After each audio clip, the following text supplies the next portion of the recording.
un golpe de Estado y que bueno, que de alguna forma han podido sofocar este golpe de Estado que ha surgido en Turquía. Pero lo más curioso a destacar de lo que está sucediendo hoy en el mundo y de lo que está pasando a nuestro alrededor es que temas y asuntos que nos competen como cristianos, las cosas aquellas que como cristianos nosotros debemos saber para entender en los tiempos que estamos viviendo, porque no es fácil a veces como cristiano, no es muy sencillo entender, ver realmente aquellas señales que son las señales que hacen a las cosas del acontecer de la vida cotidiana. Estamos absorbidos por la vida cotidiana, estamos absorbidos por aquellas dificultades y por aquellas cosas que hacen a la vida, que hacen a la realidad de la vida de los seres humanos en realidad, porque si bien somos creyentes, somos parte de esta humanidad, tenemos los mismos problemas, tenemos las mismas necesidades, tenemos aquellas necesidades de abrigo, tenemos las necesidades de protección, necesidades de amor, necesidades de tener un trabajo, de alimentar a nuestras familias. Tenemos, en definitiva, las mismas necesidades que cualquier ser humano, pero la única diferencia que lo hacen a los creyentes es, que los creyentes tienen una relación con Dios, tienen una relación con su Creador, lo reconocen a Dios y reconocen a su Creador como parte de esa vida y parte de ese sentimiento de cada día que lleva adelante como ser humano. Entonces, la única diferenciación entonces que podemos hacer entre la gente que no es creyente y la gente creyente es que, que los creyentes tienen a Dios, entonces tienen un recurso distinto, tienen una forma distinta de poder proceder en el mundo, porque ¿qué pasa? Cuando sos creyente, cuando sos un hijo de Dios, ya no perteneces a este mundo. La Biblia dice que somos coherederos de Cristo y ya tenemos una ciudadanía distinta a la de este mundo. Tenemos la de este mundo porque vivimos en este mundo, vivimos en un territorio determinado, vivimos en un territorio en donde hay un Estado y nacimos en un territorio determinado.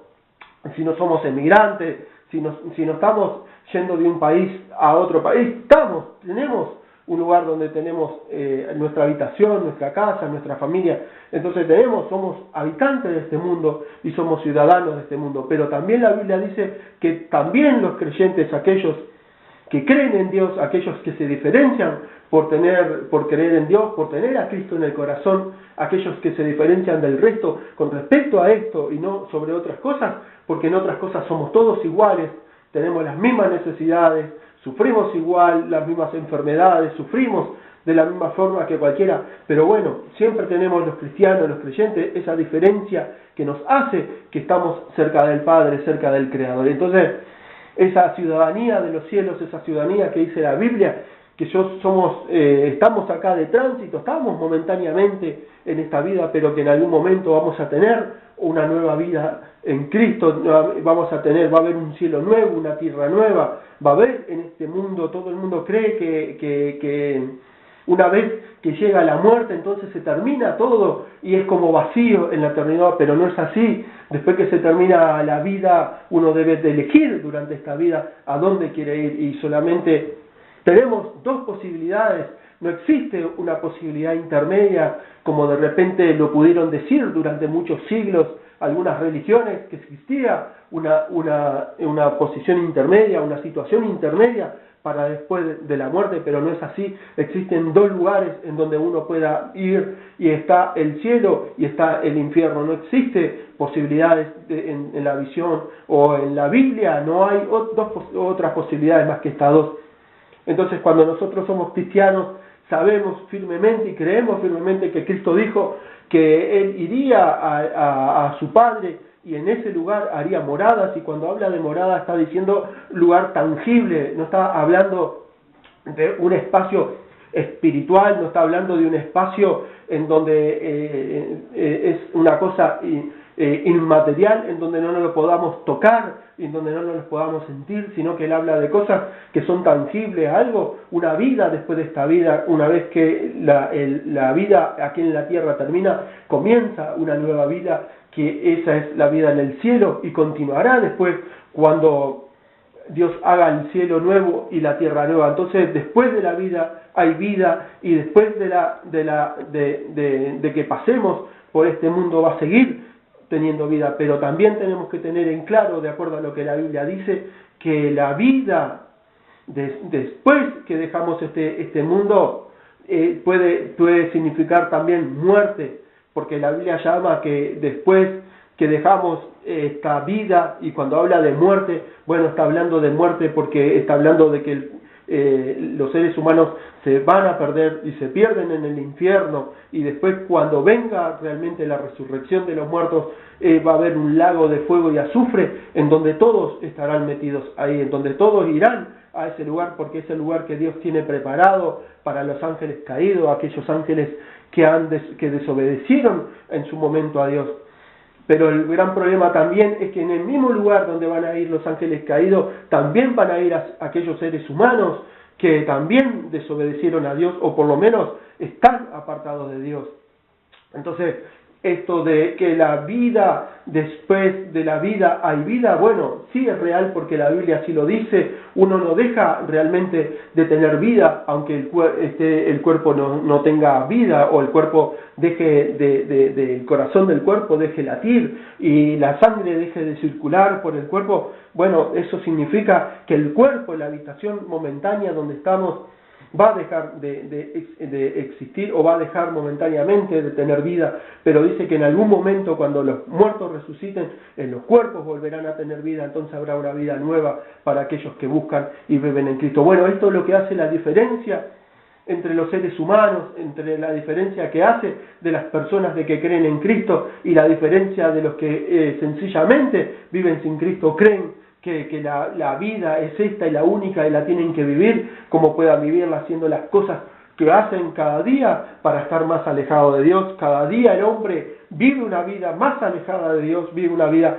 más lejos de su Creador, y esto hace entonces que se provoque, o la situación que se produce entre el Creador y la persona no se lleve tal cual debe ser, sino que el ser humano se aparte y no busca a Dios como debe ser, sino que él vive su vida y vive cada día como quiere vivirla, y no tiene entonces memoria, no viene a su recuerdo el Creador, aunque el Creador dice la Biblia que ama a la humanidad. Si bien Él no ama el pecado, no ama aquellas cosas que hace la humanidad, Él ama a la humanidad, ama a los seres humanos, ama a aquellas personas que sufren, ama a aquellas personas que tienen dolor, que tienen dolencia, que tienen dificultades, que tienen una vida llena de angustia. Bueno, los ama. El único problema es que Él dice que el pecado, Él no puede ver el pecado, no puede ver, por eso pide a los seres humanos. Y cuando le transmite el amor, Él dice, bueno, te amo, pero también está diciendo, bueno, pero tienes que apartarte del pecado, porque Dios no admite el pecado, y dice, aún más, dice, nada que comete pecado puede entrar en el reino de los cielos. Entonces, la única forma también para seguir con la vida, después de la vida, es importante entonces de que uno esté alejado del pecado, y viva apartado para Dios, que definitivamente es la forma de santidad que describe la Biblia. Es una forma de vivir no con las cosas de este mundo, sino para vivir con las cosas que Dios pide y para las cosas que Dios nos da. Entonces es importante entender esta parte, porque estamos viviendo en momentos complicados, en momentos complejos, en donde se dice muchas cosas alrededor de los seres humanos. Hoy el ecumenismo, las iglesias que han adoptado las formas ecuménicas, las iglesias que llevan adelante prácticas que se alejan de la palabra de Dios, bueno, ellos están hablando de ciertas cosas que no son las cosas de la palabra de Dios, pero lo que aquí en el programa tratamos de hacer, tratamos de transmitir en todo momento cuando estamos en el programa, es decir, que bueno, la Biblia tiene que ser nuestro fundamento, la Biblia tiene que ser nuestra referencia, la Biblia tiene que ser nuestra meditación de cada día, para tener entonces en claro cómo está la situación en el mundo, cómo está nuestra situación, y entonces poder pedir a Dios que nos ayude venir a su presencia en arrepentimiento y tratar entonces de que a través de este arrepentimiento seamos aceptados, y al ser aceptados vivamos entonces en paz con nosotros mismos y vivamos en paz con nuestros semejantes, no como en otras situaciones que hablan de dioses y hablan de cosas y dioses que tienen muchas recompensas y que van a tener lugares hermosos con hermosas mujeres, pero el Dios de ellos no es un Dios de paz, sino que le pide el sacrificio de la guerra para tratar de llevar adelante ese beneficio. Dios dijo, si todos vamos a la Biblia, en el huerto del Getsemaní, cuando Pedro sacó la espada, cuando vinieron los siervos o vinieron aquellas personas a arrestar a Jesús, Pedro sacó la espada y le cortó la oreja a uno de los que venían a buscar a Jesús, y Jesús le dijo a Pedro, no, Pedro, así no es como se hacen las cosas en el mundo. Nos está diciendo entonces que no es a través de las armas, no es a través de la guerra, no es a través del daño al otro, la forma en que debemos proceder en este mundo, la forma en que debemos guiar a este mundo, sino que les dijo, Pedro, guarda tu espada, porque no es con espada, no es con el sacrificio y no es con la muerte ni el derramamiento de sangre que el reino de Dios se va a imponer, sino que el reino de Dios es espiritual. Las personas que buscan a Dios lo tienen que hacer de corazón, lo tienen que hacer de mente y lo tienen que hacer de la forma en que Dios pide, con arrepentimiento y con humillación a Dios, y no buscando la guerra, no buscando el odio, no buscando todo tipo de enfrentamiento con las otras personas, porque entonces esas cosas no es de Dios y esas cosas están reflejadas están reflejadas en la palabra de Dios, y Dios pide que justamente esas cosas no se hagan. Para seguir entonces fundamentando esta postura, podemos ir a la parte que los discípulos de Jesús vinieron a Jesús un momento en que una población, un pueblo no quiso aceptar la palabra de Dios. Entonces vinieron los discípulos y le dijeron a Jesús, Jesús, déjanos orar y vamos a orar para que llueva fuego del cielo y nos destruya a todos. Y nuevamente Jesús le dice, no, le dice a los discípulos, no es de esa forma el que el reino de los cielos se debe llevar adelante, no es esa forma en que las personas deben de conocer a Dios, sino que las personas deben arrepentirse de corazón. No existe el daño físico con respecto a la Biblia para poder llevar adelante entonces el Evangelio. Lo que existe es el amor, es el cariño de Dios, es la paz de Dios, porque el que hace la obra, en definitiva, en los corazones de las personas, es el Espíritu Santo. Y no nosotros lo único que tenemos que hacer es hablar de la palabra de Dios, difundir la palabra de Dios, llevar la palabra de Dios a todos los rincones de la tierra, como así está impuesta, está escrita en la gran comisión, ir y predicar el Evangelio a todas las criaturas, y aquellos que crean, aquellos que se conviertan, aquellos que se bauticen y aquellos que se hagan discípulos y sigan a Jesús, entonces esos serán salvos. Entonces la palabra de Dios es clara, es efectiva y es eficaz con respecto a esto, diciendo cómo debe proceder el ser humano. No debe proceder con respecto a difundir el Evangelio, con respecto a dañar a otras personas, con respecto a decir la única forma de Dios pide un sacrificio y hay que andar descalzo o hay que andar arrodillado. Esas cosas Dios no las pide, no están en la Biblia, no es así la forma en que Dios pide que los corazones vengan arrepentidos a Él, sino que la Biblia dice que las personas deben de escuchar la palabra de Dios, deben escuchar lo que Dios tiene para ellos, y entonces vendrá el Espíritu Santo y obrará en esos corazones, convenciéndolos del juicio que se está viniendo sobre la humanidad, y de pecado, el pecado que está cometiendo la humanidad con respecto a las barbaridades que se están haciendo alrededor del mundo.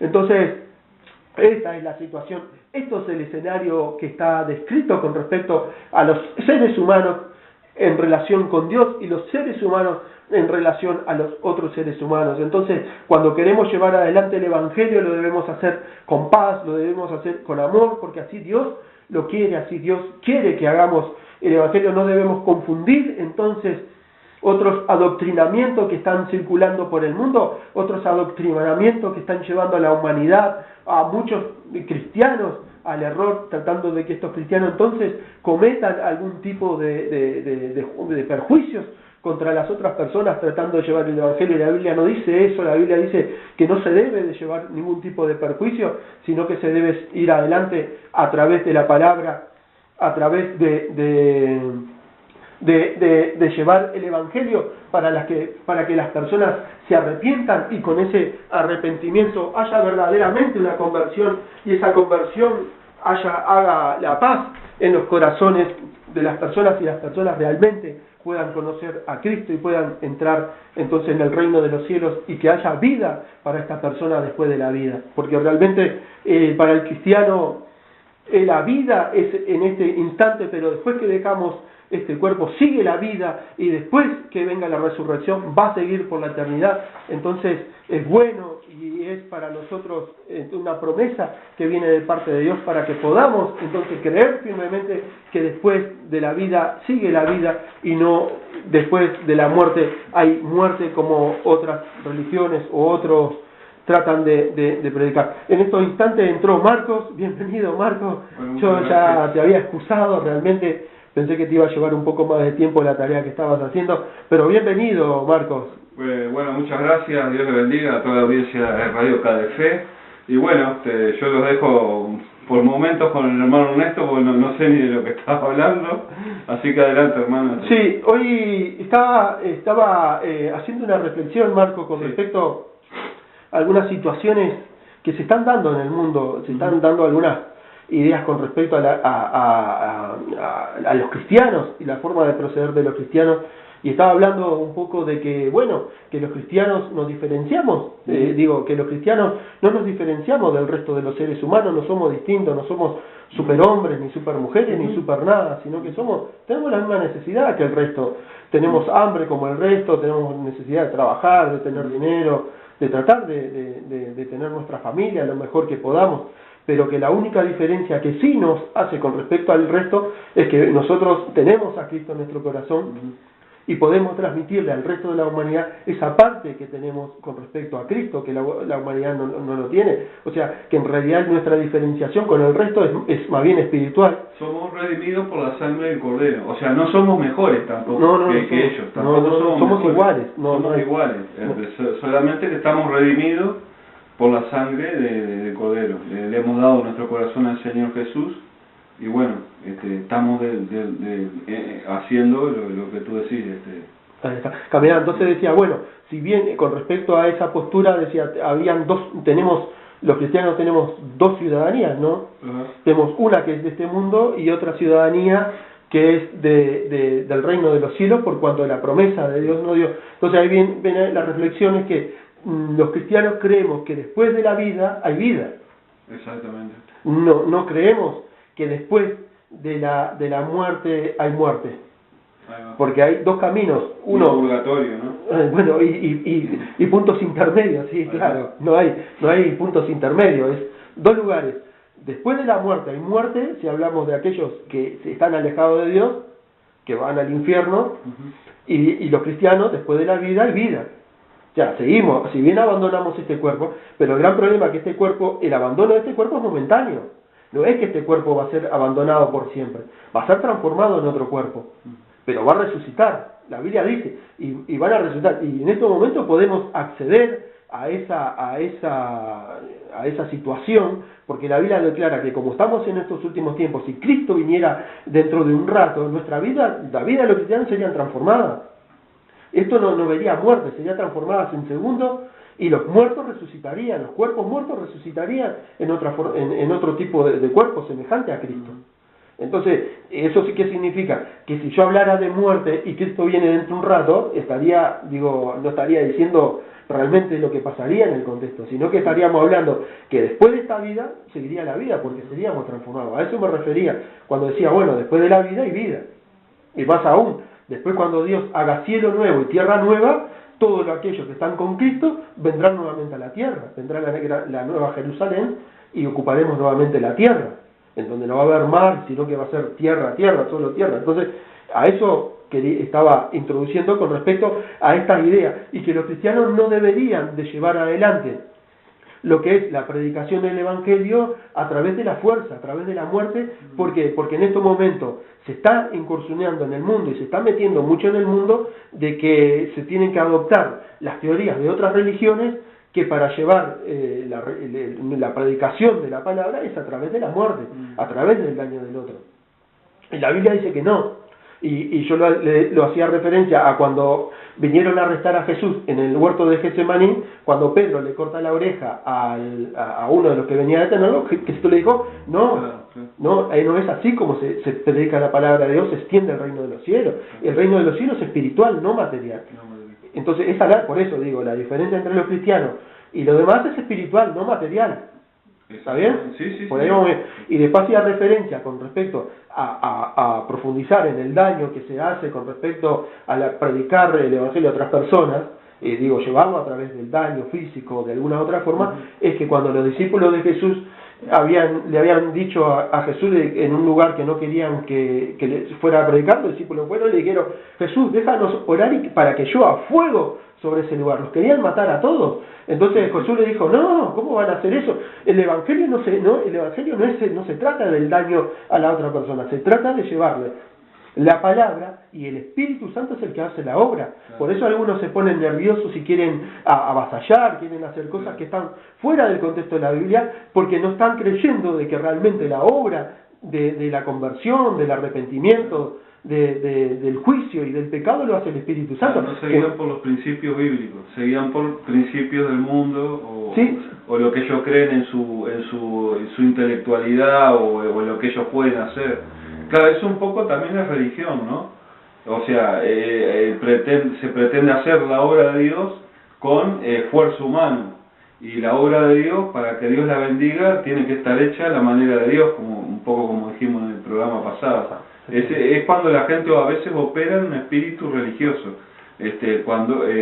claro, precisamente, cuando nos preguntan, vos vas a la iglesia, vas a la religión, no vamos a ninguna religión, esto no es una religión, esto es una forma, el cristianismo es una forma de vida, vivimos una vida como todos, trabajamos, estudiamos, todo, pero nuestra vida es llevada por principios bíblicos, por principios que están en la palabra de Dios. Los valores morales no son los del mundo, son los valores morales de la palabra de Dios. O sea, y con eso guiamos nuestra vida, o sea, nos conducimos por este mundo. Una vez que vinimos al Señor, ya no somos habitantes de este mundo, somos habitantes del reino de los cielos. Si bien estamos en este mundo, porque dentro de nosotros tenemos que hacer una obra, tenemos que hacer que la figura de Cristo dentro de nosotros se vaya perfeccionando, se vaya aumentando, hasta que nuestras obras sean perfectas. Algunos llegan, otros no, pero nuestra vida apunta hacia otra cosa, no hablo hacia lo material como vos como estabas diciendo. El reino de los cielos es en principio inmaterial, porque es espiritual, pertenece al reino de los cielos. Y Dios y todo lo que se mueve a nuestro alrededor es espiritual, ¿no? Dios dijo, y para seguir profundizando, la Biblia dice, Efesios 6:10, que dice, nuestra lucha no es contra carne ni sangre, o sea, no es contra el vecino que te grita, no es contra el taxista que te cobra de más cuando te lleva a algún lado, no es contra, por ejemplo, cuando los ejércitos se levantan y quieren ocupar territorios, matando gente, haciendo daños terribles que no hacen bien a nadie, no es contra esa gente, no es contra esas personas nuestra lucha, sino que la lucha realmente de los seres humanos debería de ser contra las huestes celestiales, en las regiones celestes, en el primero y en el segundo cielo, que están siendo gobernadas por el enemigo, por el mismo que está influenciando al gobierno que sube del abismo. Ese gobierno que hemos venido desarrollando y hemos venido hablando de que iba a influenciar a esta humanidad. Y bueno, y aparentemente parece que este gobierno, estas influencias demoníacas,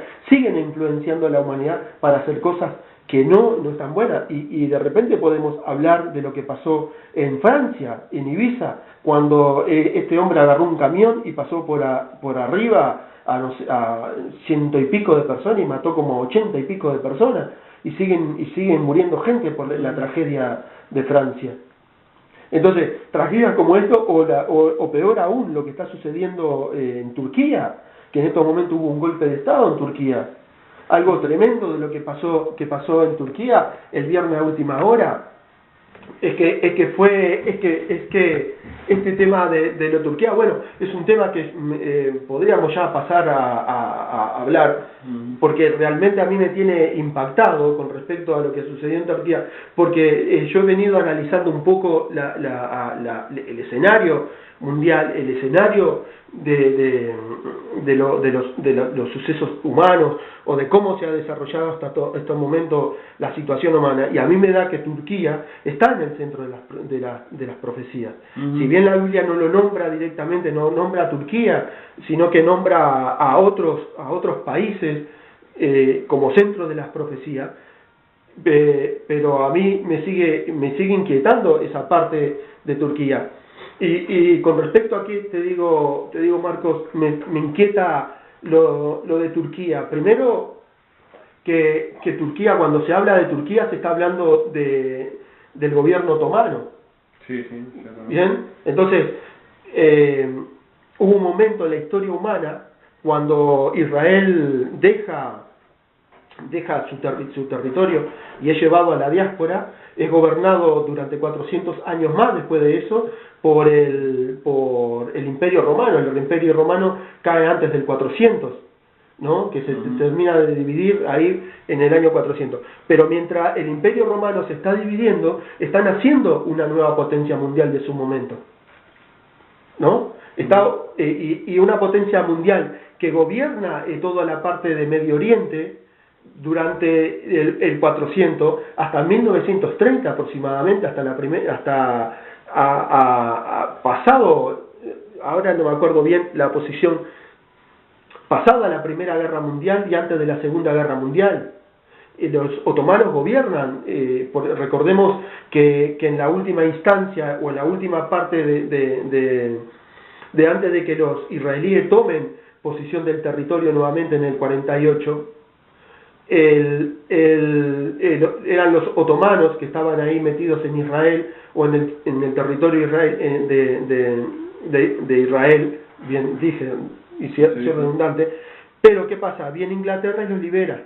Ahora, vos fíjate algo, Marcos, cuando yo te digo, viene Inglaterra y los libera, y te digo, Inglaterra libera a el territorio de Israel para que se cumpla Daniel 9 y Daniel 11, libera el territorio de Israel. Estamos hablando de Inglaterra por un lado. ¿Y qué pasó hace poco con Inglaterra? Tenemos el Brexit de Inglaterra. Ahora, se separó del mercado común o de la Unión Europea. Y después, cuando hablas de que Inglaterra libera entonces todo el territorio de Jerusalén o todo el territorio de Israel, estamos hablando contra quién lo libera, contra los otomanos. ¿Y qué tenemos hace exactamente un día y pico atrás? Un golpe de Estado dentro de los otomanos, dentro del Imperio Otomano. El Imperio Otomano, que según dicen los analistas, eran los mismos que estaban apoyando el terrorismo dentro de Siria. Una de las cosas impactantes que a mí se me vino a la mente cuando estaba viendo todo el tema del golpe de Estado, es que, por ejemplo, en todo el territorio sirio estaban festejando el golpe de Estado en Turquía. Y los analistas decían, bueno, estaban festejando porque al fin, decían los sirios, vamos a ser libres del terrorismo que es apoyado por Turquía. Decían, entonces, pero ¿cómo puede ser posible que ahora, ¿no? Que la gente festeje? Por un lado, la gente estaba en las calles defendiendo su democracia, defendiendo su país, como es el pueblo el pueblo turco, y por el otro lado había países que estaban festejando lo que estaba sucediendo.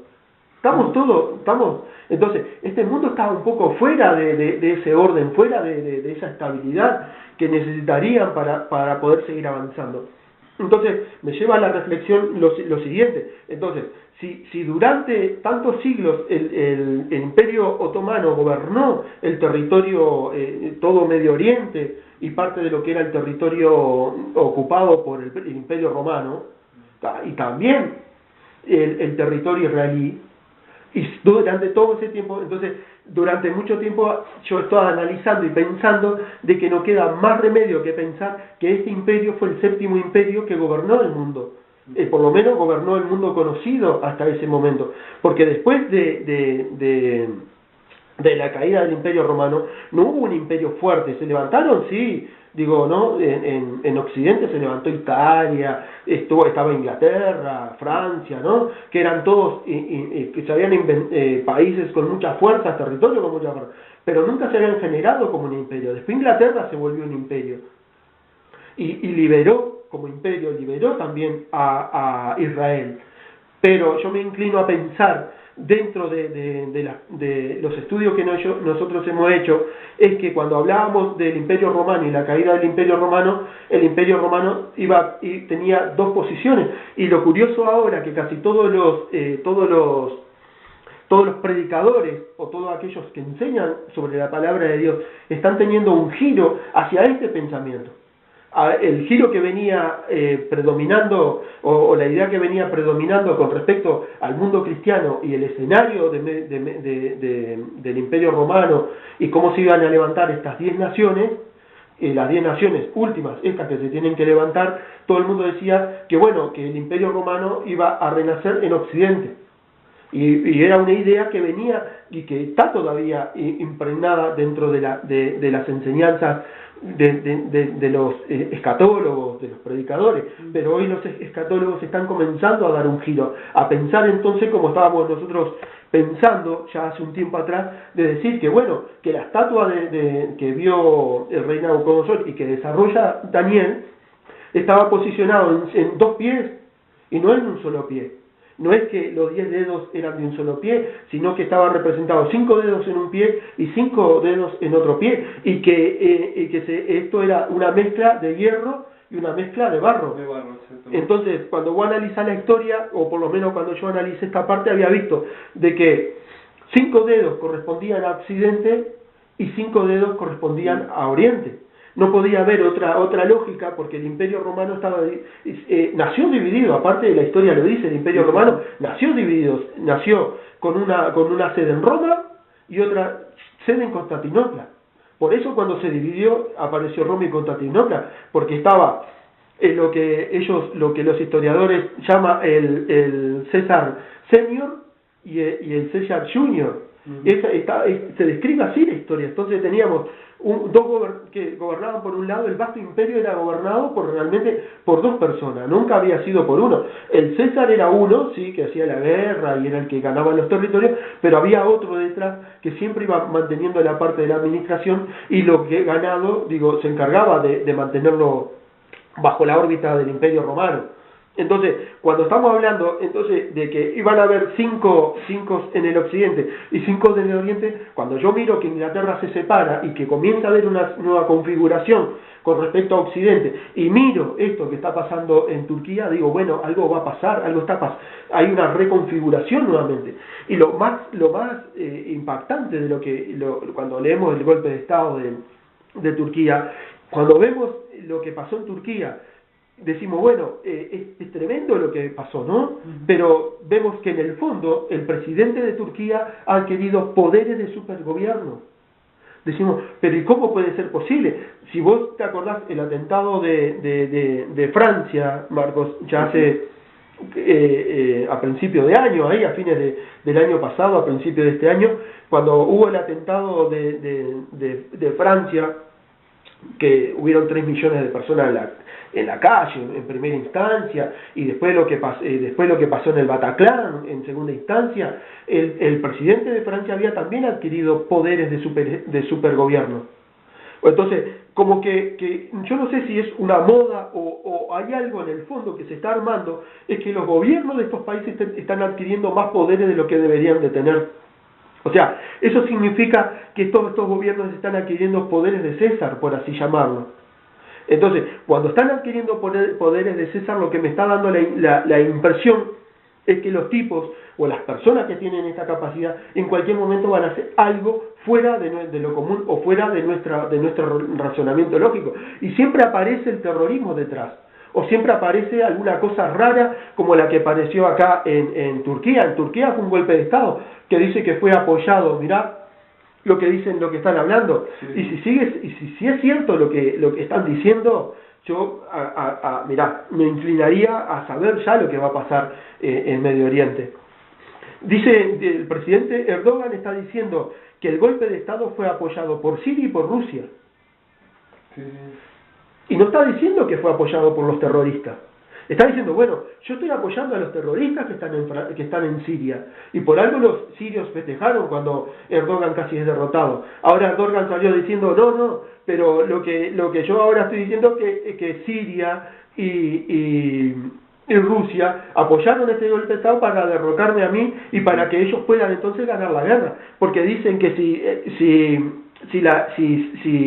ahora, en esta semana que viene Rusia llega a ganar el territorio este que está en donde estaba en estos momentos combatiendo, dice que bueno, el que gana este territorio gana la guerra. Ahora, yo no creo, y mirado así a vuelo de pájaro, yo no creo que la OTAN, Estados Unidos, la Unión Europea quieran que esto que pase, porque si Rusia mañana llega a ocupar ese territorio y dice, bueno, ganamos la guerra, imagínate vos los poderosos cómo se van a sentir. Entonces, algo tenía que pasar, y tenía que ser justificado eso algo. Y me parece a mí que en el fondo de lo que pasó ahora en Turquía es la justificación de la invasión esta que ellos quieren hacer. Porque recordemos que entre Turquía y Arabia Saudita tienen 400.000 hombres preparados para entrar en Siria, para entrar en la guerra directamente en Siria. Ahora, si esto se llega a dar, entonces se va a cumplir lo que dice Jeremías 49 del 1 al 29. Si vos querés, 49 del 1 al 29, sí. O del 49... Los primeros versículos. Sí, o 49... 49.2, lee... 49.2, a ver, léelo. Dice, por tanto, he aquí que vienen días, dice Jehová, en que haré que se oiga en contra de Rabá, de los hijos de Amón, alarma de guerra, y ella se convertirá en un montón de ruinas, y sus hijas serán puestas a fuego. Entonces Israel desposeerá a los que le desposecieron a él, dice Jehová. Está, eso por un lado. Y ahora lee 49.24. 49.24 sí. Dice, Damasco ha venido a ser endeble, vuelve su rostro para huir, mas temblor se apodera de ella, angustia y dolores se hacen de ella como la mujer que está de parto. Bueno, mirá el escenario que estamos en estos momentos. Israel en estos momentos está ocupando, entró en estos momentos, Israel invadió Siria. ¿Está? Digo, está bombardeando partes de los territorios sirios. Está en la zona de Quneitra, bombardeó toda esa zona y el ejército está avanzando en esta zona de Siria. ¿Está? Y cuando yo leo Jeremías capítulo 49, versículo 2, estoy viendo este suceso. Estoy viendo cómo Israel está entrando en Siria para que se cumpla este versículo. Pero cuando leo el 49-24, estoy mirando este suceso de Turquía. Porque si Turquía se dice, bueno, Rusia y Bashar al-Assad son los culpables, se terminó. La guerra es contra ellos. ¿Y a dónde van a ir a hacer la guerra? A Damasco. ¿Y qué dice la Biblia? Que Damasco va a caer en ruina, va a ser una ruina total. Y para que se cumpla la ruina total, algo tenía que pasar antes. Y yo lo que estoy viendo es esto. Estoy viendo de que si esto sigue adelante y el presidente Erdogan llega a tomar represalia contra esto, se va a tirar directamente a bombardear o directamente en la guerra en Damasco. No va a traer la guerra la guerra no va a ser en Turquía, va a ir directamente a ese lugar para llevar la guerra. Entonces, lo más probable es que entonces que Rusia se sienta herido, se sienta malherido como potencia mundial en este momento que es, y diga, bueno, nosotros vamos a resistir, y posiblemente, bueno, ahora sí se arme realmente una hecatombe en este escenario de guerra que bueno, bíblicamente es predecible. Porque podemos predecir, la Biblia dice, bueno, va a caer Damasco, se va a formar una guerra media mundial, se va a armar un problema. Si esto es así, entonces estamos a las puertas realmente de que Cristo venga a llevar a la iglesia. Porque cuando estas cosas pasan, Realmente estamos viviendo un escenario en que el mundo no puede resistir más esta situación.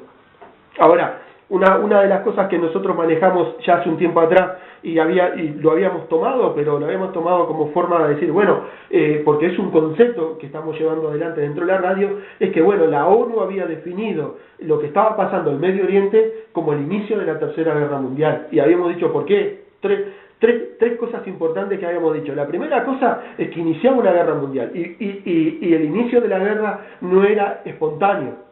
Y yo había dicho, yo cuando me casé, para poder casarme, tuve que preparar, por así decirlo, en esta versión, el terreno. O sea, tuve que comprar cosas, tuve que alquilar los lugares, tuve que ahorrar dinero para poder casarnos. Fue un momento en la trayectoria de todo lo que tuve que hacer. No fue espontáneo. No es que yo digo, me quiero casar y de repente, como globitos, explota la comida, aparece la comida, el señor que nos casa, el lugar, ¿no? Y se arma, no existe esas cosas en la vida de los seres humanos.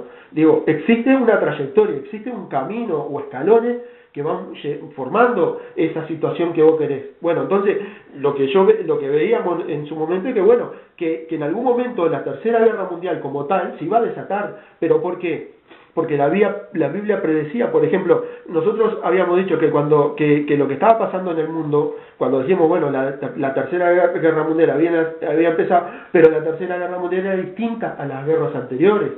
¿Por qué? Porque el centro de batalla era en Siria, en Irak y Irak, en toda esa zona, pero realmente se estaba llevando la guerra a otras partes. Los terroristas estaban atacando en otras partes del mundo. Digo, entonces lo que le llaman la guerra en casa, trajeron la guerra a las propias casas.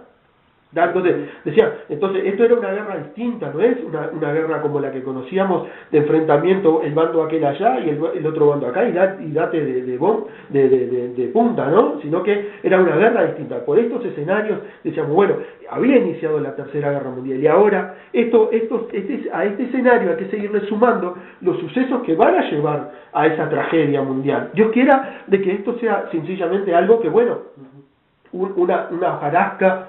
Pero si estamos en los últimos tiempos y la Biblia se tiene que cumplir, Jeremías 49 se tiene que cumplir tanto como la incursión de Israel en Siria ahora por la parte norte, ahora la represalia que puede tomar Turquía como ese séptimo gobierno que ahora vamos a referirnos de nuevo, ese séptimo imperio mundial, puede llevar a desatar algo tremendo dentro en estos momentos para la humanidad, que va a ser una tragedia, mucha tragedia, porque cuanto más intensiva se vuelva la guerra en Medio Oriente, más intensiva se vuelve la guerra en todos los otros países. Y cuando nosotros dijimos, bueno, ahora los terroristas están atacando el mundo, la Biblia dice que a esto es el terror. Y habíamos transformado la palabra terrorista, porque era una referencia bíblica, de terror en la humanidad. Y fue así. La humanidad entró en un terror. Y la prensa, a partir de ese momento, comenzó a hablar de terror y no de terrorismo. Ahora, lo más probable es que esto se vuelva a agudizar. Porque cuanto más guerra haya en ese lugar, más guerra va a haber alrededor en otras partes del mundo. O sea, van a atacar al enemigo creyendo que está allá, pero el enemigo está acá. Y dijimos, bueno, Europa está en un gran peligro. Cuando en octubre habíamos dicho que después nosotros, después de eso hubo evidencia suficiente para decir que la mezcla de barro y de hierro se estaba dando después de que octubre del 2015 las grandes emigraciones habían entrado en Europa y en otras partes del mundo. Y habíamos dicho, bueno, el gran peligro para Europa y otras partes del mundo no era que iban a aceptar solo emigrantes, personas, niños, gente necesitada, sino que estaban metiendo terroristas. Y bueno, se sigue confirmando a través de los días, a través del tiempo, que realmente fueron grandes cantidades de terroristas preparados para hacer ciertas cosas adentro de Europa. Ahora, imagínate en esta confusión que se puede generar con esta situación ahora en la guerra en Siria, y que Europa esté bajo continuos también ataques de terroristas. Bueno, vamos a tener un escenario mundial, una nueva configuración en el cual de esto tienen que surgir 10 países que nuevamente tomen dominio del mundo y den paso al nuevo gobierno mundial. Es así como más o menos yo lo estoy viendo. Ahora, Para que se dé eso tiene que haber más evidencias y las evidencias todavía son muy incipientes, o sea, hay migas, hay algunas poquitas cosas que podemos ir atándola con respecto a la Biblia, pero no dice nada todavía de que ya los expertos dicen que bueno, Europa se está reconfigurando. De esta guerra de Siria y de los otros países de Occidente, se tiene que armar una nueva coalición para tratar de resistir este tipo de eventos. Y eso me va a llevar a mí que Occidente y el Oriente se van a unir en 10 países, o por lo menos quizás varios países, pero van a haber 10 países fuertes que van a dominar, y bueno, y de ahí posiblemente surja la nueva figura, el nuevo gobierno, la figura de este nuevo gobierno. Otra de las cosas que me lleva a pensar esto es lo siguiente: en el mundo hay muy pocos reinados. Por ejemplo, en Occidente existen reinados, ¿no? Está la reina de Inglaterra, el rey de España, otros reinados más que andan a la vuelta. Pero también en Oriente existen reinados. Porque, porque la Biblia dice que serían 10, en cierta hora van a gobernar, va a haber en lo que antes era el Imperio Romano, 10 reyes que le van a dar el poder a uno solo, a alguien que puede ser un rey o no, no sé, yo no sé cómo es ahí el asunto, pero 10 reyes le van a transferir el poder a uno, al que va a gobernar el mundo. Ahora, también algunos estudios que yo he hecho me dan que en África hay reyes, pero en Oriente también hay reyes. Entonces, pero en Latinoamérica no hay reyes, ni tampoco en el norte no hay reyes. En Asia, después de Medio Oriente para el otro lado, no hay reyes. Ahora, lo curioso de esto, que antes habían zares desde el Medio Oriente para allá, ¿no? Lo que sería la delimitación del antiguo Imperio Romano. Para el otro lado, habían zares y estaba en Japón, no es un rey, es el emperador, no es un rey. Antes había un zar y en Rusia lograron sacar al zar, no existe más la figura del zar. Pero todavía en Japón existe la figura del emperador, pero no es un rey. Cuando vos ves el escenario, y ves el escenario del Imperio Romano, ves que todos los reyes del mundo están concentrados exactamente en donde estaba el Imperio Romano, porque no todo África tiene reyes, solamente tiene reyes los que están sobre la parte del Mediterráneo. Entonces, cuando vos ves reyes, cuando ves estos problemas, bueno, estamos viendo entonces una nueva reconfiguración y un nuevo escenario bueno, esto que está pasando no es una cuestión de decir, bueno, esto es espontáneo, es casualidad. Las casualidades, cuando se trata de estos últimos tiempos, no son dados. Bueno, así que yo leo un poco lo que fue la noticia ayer 15 de julio del 2016, hubo un intento de golpe de Estado en Turquía que deja 265 muertos y más de 2.800 detenidos. Dice que más de 2.800 fue el número de militares que han sido detenidos por su presunta relación con la intentona golpista en Turquía, 265 personas que han muerto, entre ellas 104 presuntos golpistas y 47 civiles, y más de 1.400 han resultado heridos. Este es el balance de una larga noche y una tensa madrugada. El gobierno ha dado por sofocado el alzamiento, fracasado fundamentalmente por la resistencia de la población en las calles. El primer ministro turco, Binali Yildirim, ha descrito la zonada como una mancha negra en la historia de Turquía, si bien ha destacado que su derrota demuestra el compromiso del país con la democracia.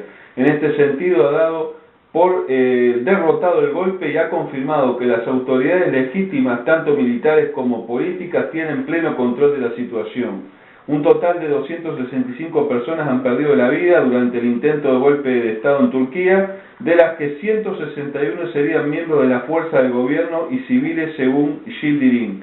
Al menos 2.839 militares han sido detenidos por su presunta colaboración con el golpe, según Yildirim, que ha incluido entre los sospechosos tanto a soldados rasos como a oficiales de alto rango. El gobierno había informado previamente de la destitución de 5 generales y 29 coroneles. El jefe del Ejecutivo ha apuntado en su comparecencia que la pena de muerte no existe actualmente en el Código Penal turco, pero ha advertido de que las autoridades estudiarán cambios en la legislación para que sucesos como el de la pasada madrugada ya no vuelvan a tener lugar. Yildirim ha atribuido el golpe a una estructura paralela, una alusión que se ha repetido en las diferentes reacciones de las autoridades al intento de golpe de Estado, incluida la del presidente turco Recep Tayyip Erdogan. El gobierno islamista se refiere de esta forma a los seguidores del clérigo Fethullah Gülen, exiliado en Estados Unidos y acusado de conspirar contra las actuales estructuras del Estado turco. Bajo estos argumentos, Erdogan ha emprendido en los últimos años una purga del sistema judicial y policial. Yildirim ha avisado de que cualquier país que apoye al clérigo no será un amigo de Turquía hasta el punto de que sería como si estuviese en guerra. Gülen, sin embargo, ha rechazado categóricamente estar detrás de la rebelión militar. El gobierno deberá ganarse mediante un proceso de elecciones libres y justas, no por la fuerza, ha subrayado en un comunicado en el que él ha abogado por una resolución pacífica. La llamada de Erdogan a la rebelión, la facción rebelde que se sepa hasta el momento, estaba formada por más de un centenar de militares equipados con tanques e incluso con un helicóptero de combate que ha provocado el pánico entre la población antes de que el presidente turco lanzara desde una llamada por teléfono móvil una súplica a la rebelión callejera contra los sublevados. La llamada de Erdogan, unida al respaldo internacional y al apoyo político interno, reactivó a una población que se daba por convencida del triunfo del golpe en torno a las 23:05 horas, cuando los golpistas tomaron la sede de la cadena estatal TRT, declararon la ley marcial, ratificaron su falsa victoria y anunciaron incluso la apertura de un nuevo proceso constituyente. Sin embargo, el golpe no ha caído en silencio. A lo largo de la noche se han registrado fuertes enfrentamientos en el Parlamento de Ankara, rodeado por tanques sublevados que han abierto fuego causando graves daños al edificio, así como en las inmediaciones del aeropuerto de Atatürk y en lo que parece ser hasta el momento el ataque más sangriento de la noche contra la sede de las fuerzas especiales en el barrio de Gulbasi, Ankara, donde los golpistas han matado a 17 policías. El cierre de los puentes del Bósforo y del Fatih Sultan en torno a las 21:30 horas apuntaban a lo que comenzaría media hora después. Los residentes de Ankara y Estambul atestiguaron el vuelo a ras de los tejados de aviones y helicópteros de combate y el sonido de varios disparos. El gobierno turco confirmó el golpe de Estado en torno a las 22 horas a través del primer ministro Binali Yildirim. El presidente Erdogan estaba en esos momentos con su familia disfrutando de unas vacaciones en la ciudad de Bodrum, en el suroeste del país. Bueno, dice la Biblia, ¿no?, que en estos tiempos serían rumores de guerra, ¿no? Había reino que se levantaría contra reino y nación se iba a levantar contra nación. Un poco de lo que ya está, lo que viene profetizado, ¿no?, en Mateo, de que el propio Jesús profetizó en Mateo 24, en el capítulo 24 del libro de Mateo, ¿no? Yo quería, Marcos, después que vos leías, habíamos leído el versículo 24 del capítulo 49, si tú me dejas seguir, mientras vos seguís ahora con la lectura, dice, no, continúa diciendo, ¿cómo?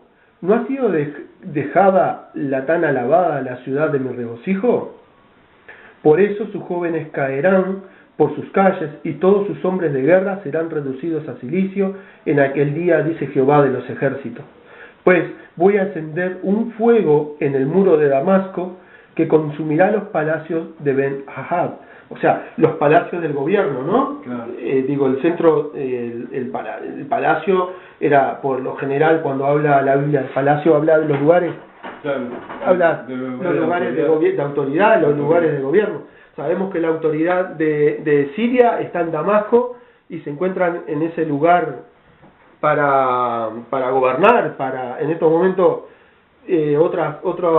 otros territorios de Siria están siendo ocupados por los terroristas o por las personas que quieren la liberación. Y no solamente eso, también están en otros lugares, están otros ocupando. Recordemos que más sobre la parte de Turquía, la franja que hace Turquía-Siria, están los kurdos. Y bueno, y ahora Israel está ocupando parte del norte. Ahora, antes tenían los montes del Golán, ahora sigue avanzando, ¿no? Sigue ocupando los territorios sirios para tratar de alejar un poco más el terrorismo, las cosas que puedan ir en contra del país de ellos. Entonces, como dice la Biblia, habla de que cae Damasco, no va a quedar en ruina, sus jóvenes morirán, y cuando habla de jóvenes, habla de aquellos que estaban preparándose para la guerra o preparándose para ir al combate, ¿no? Y también los hombres de guerra y también su gobierno, o sea que lo más probable que algo vaya a pasar. Entonces, sigo, ¿no? Sí, pensando. Sí, es como una profecía que todavía está a punto de cumplirse, ¿no? Sí, el tema que se va a cumplir frente a estos ojos. Sí, sí. ¿No? Digo, la evidencia indica, o la evidencia está marcando que lo más probable es que se dé, si se llega a dar en este mes, y poder entonces agudizarse en el mes de agosto, digo, entonces estamos ante una situación mundial muy compleja, ¿no? Sí, sí, sí. Entre el ecumenismo que avanza sobre la tierra, entre las leyes de que llevan a los hombres a decirle a lo malo bueno y a lo bueno malo, y entre que la gente está viviendo su vida lejos de Dios. Todas estas cosas se están sumando como una especie de reacción, una especie de reacción ahí que está contenida, que en algún momento va a explotar. Yo creo que esto es pauta, o por lo menos nos marca respecto a lo que la Biblia dice, lo que la Biblia indica. Bien lo dijiste, Mateo, rumores de guerra, ¿no? Aparte, la luna está dando señales extrañas, el sol. Sí, estaba viendo un reportaje, ahora, viste, los científicos están preocupados por el tema del sol. El sol está teniendo algunas complicaciones serias. Otra de las cosas que estaba analizando y viendo con respecto a cosas que hemos dicho acá, hubo un trascendido de la NASA, y parece que ya está confirmado que el planeta 9 existe y está cerca de la Tierra. Está cerca de nuestro planeta, y habíamos hecho un trabajo en el cual habíamos dicho que muchas de las perturbaciones que está pasando en el mundo, muchas de las perturbaciones del mundo, muchas de las cosas que se están reactivando en el mundo, las inundaciones, los volcanes, perturbaciones que se están dando, y junto con el cambio climático, o sea, el cambio climático tiene referencia a lo que el ser humano hace en la Tierra. O sea, nosotros para vivir tenemos que hacer cosas, y esas cosas indirectamente afectan a la Tierra.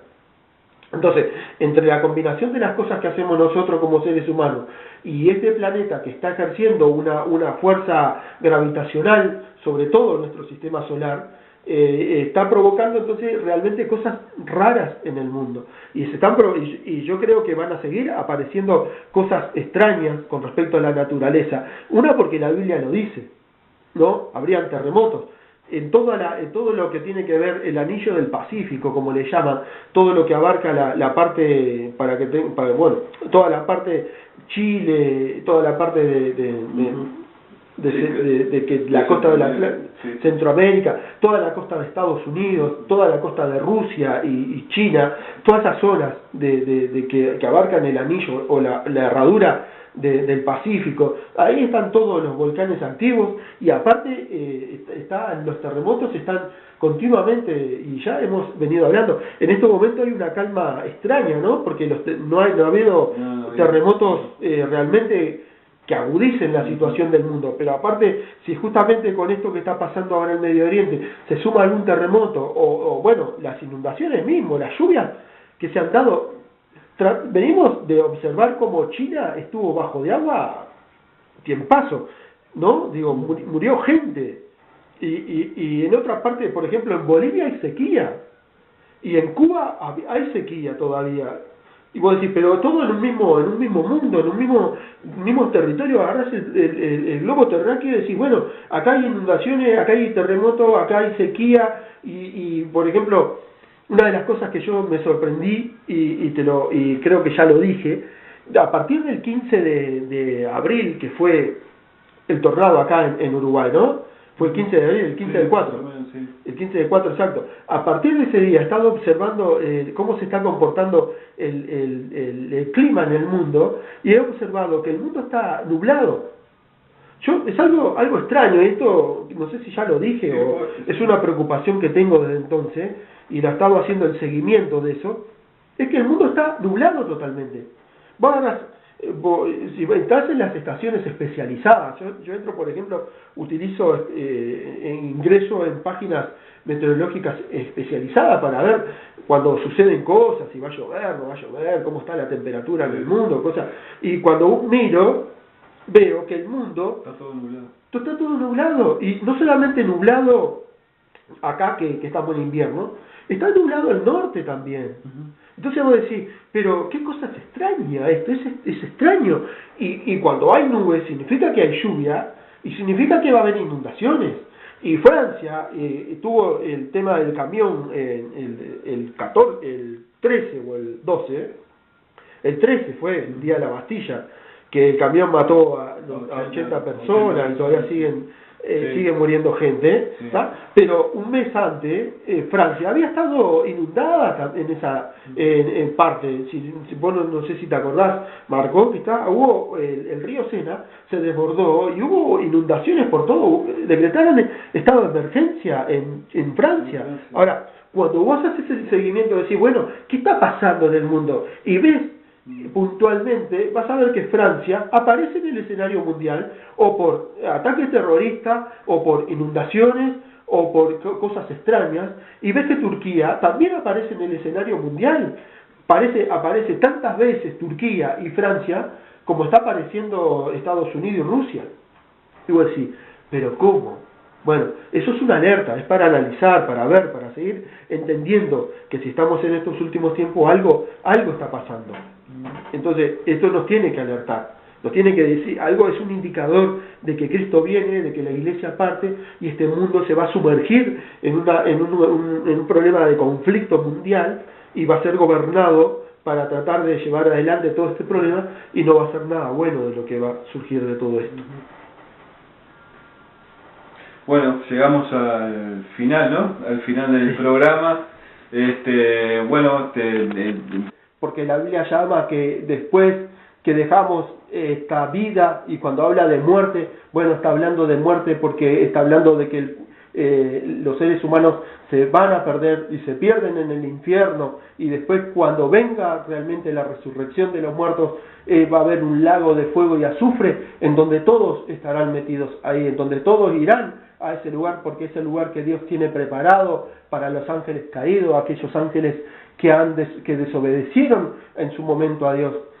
Pero el gran problema también es que en el mismo lugar donde van a ir los ángeles caídos, también van a ir aquellos seres humanos que también desobedecieron a Dios, o por lo menos están apartados de Dios.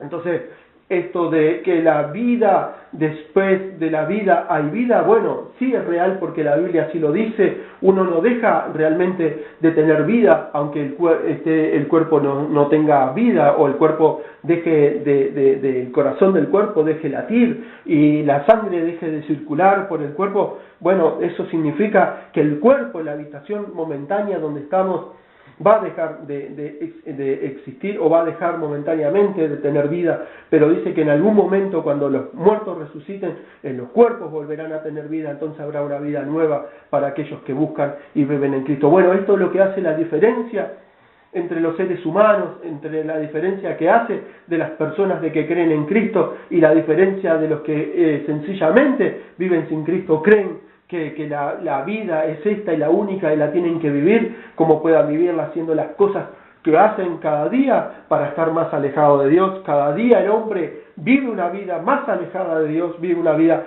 más lejos de su Creador. Va a haber en este mundo, todo el mundo cree Una vez que llega la muerte, entonces se termina todo y es como vacío en la eternidad, pero no es así. Después que se termina la vida, uno debe de elegir durante esta vida a dónde quiere ir, y solamente tenemos dos posibilidades.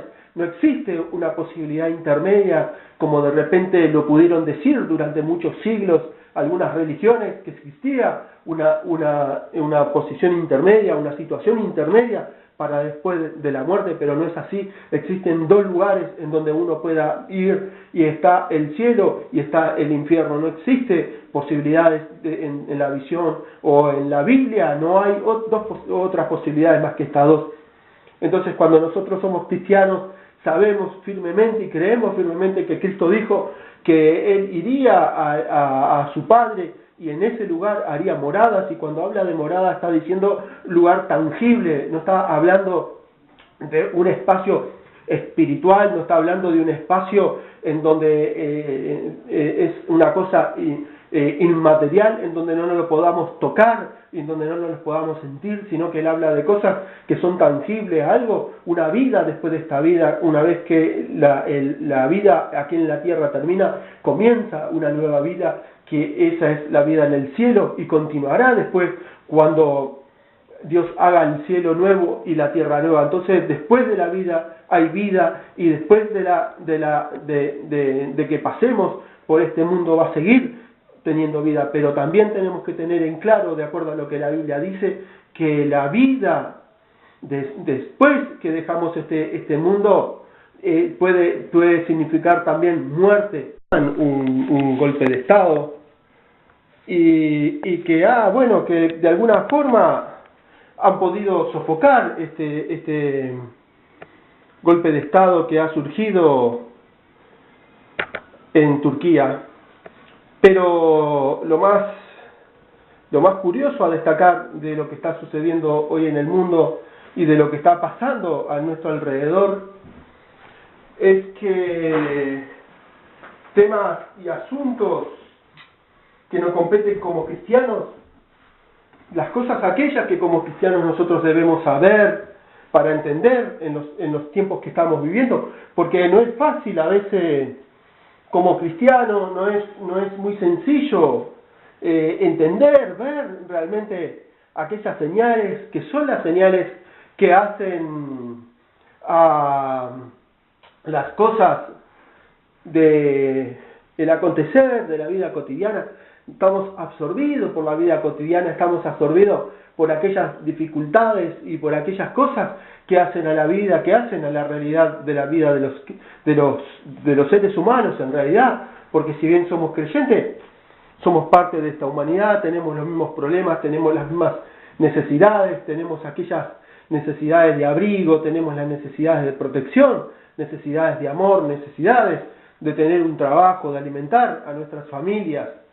Tenemos, en definitiva, las mismas necesidades que cualquier ser humano, pero la única diferencia que lo hacen a los creyentes es, que los creyentes tienen una relación con Dios, tienen una relación con su Creador, lo reconocen a Dios y reconocen a su Creador como parte de esa vida y parte de Dios, y esto hace entonces que se provoque, o la situación que se produce entre el Creador y la persona no se lleve tal cual debe ser, sino que el ser humano se aparte y no busca a Dios como debe ser, sino que él vive su vida y vive cada día como quiere vivirla, y no tiene entonces memoria, no viene a su recuerdo el Creador, aunque el Creador dice la Biblia que Él ama a la humanidad. Si bien Él no ama el pecado, no ama aquellas cosas que hace la humanidad, Él ama a la humanidad, ama a los seres humanos, ama a aquellas personas que sufren, ama a aquellas personas que tienen dolor, que tienen dolencia, que tienen dificultades, que tienen una vida llena de angustia.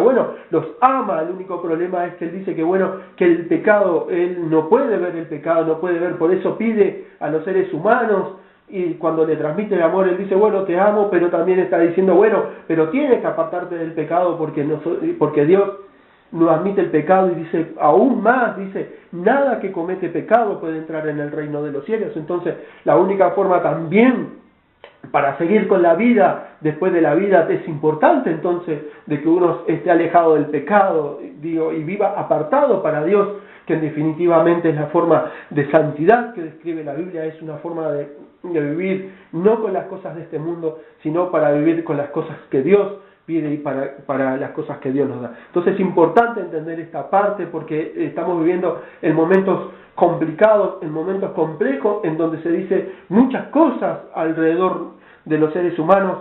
Hoy el ecumenismo, las iglesias que han adoptado las formas ecuménicas, las iglesias que llevan adelante prácticas que se alejan de la palabra de Dios, bueno, ellos están hablando de si ese sentimiento de cada día que lleva adelante como ser humano.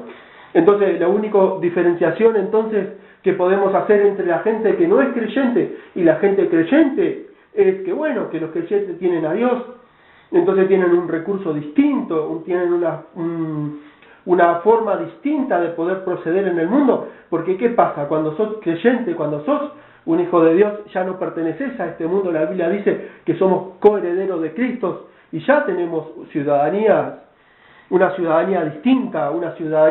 distinta a la de este mundo. Tenemos la de este mundo porque vivimos en este mundo, vivimos en un territorio determinado, vivimos en un territorio en donde hay un Estado y nacimos en un territorio determinado.